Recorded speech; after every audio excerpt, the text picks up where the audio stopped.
One day, Edward was talking to Trevor when Douglas steamed by. He was pulling a train of heavy coal trucks.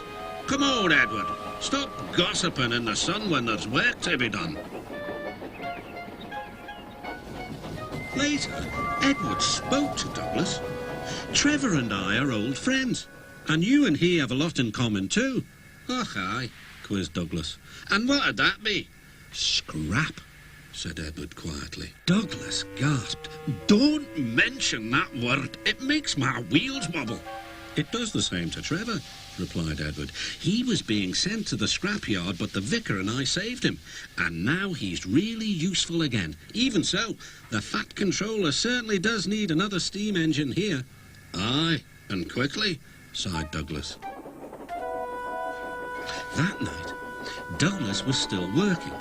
He had taken the midnight goods train to a station at a faraway part of the island where only the diesels work.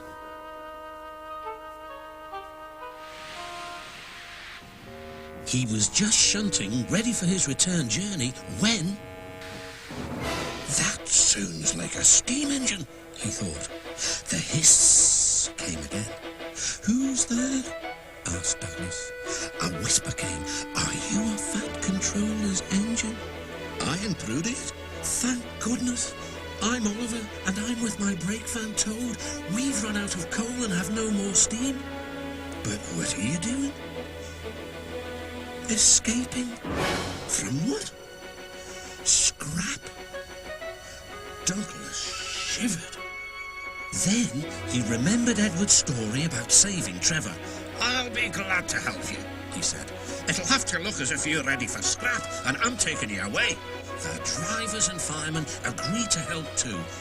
Everyone worked fast. "No time to turn around," panted Douglas. "I'll run tender first. Come on."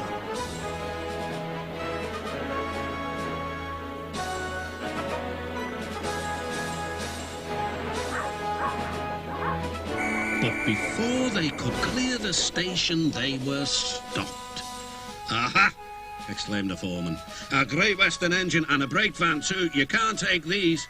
"Ah, but they're all for us," said Douglas's driver. "See for yourself." The foreman looked all over Oliver. "Seems in order." "Right, away, guard."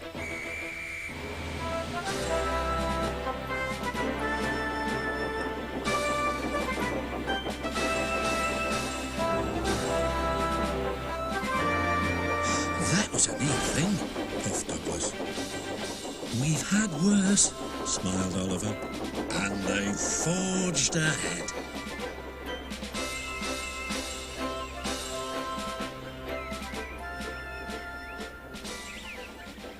It was daylight when their journey ended. "We're home," cried Douglas. "Shh," said his driver. "There are the works. We'll find a place for Oliver."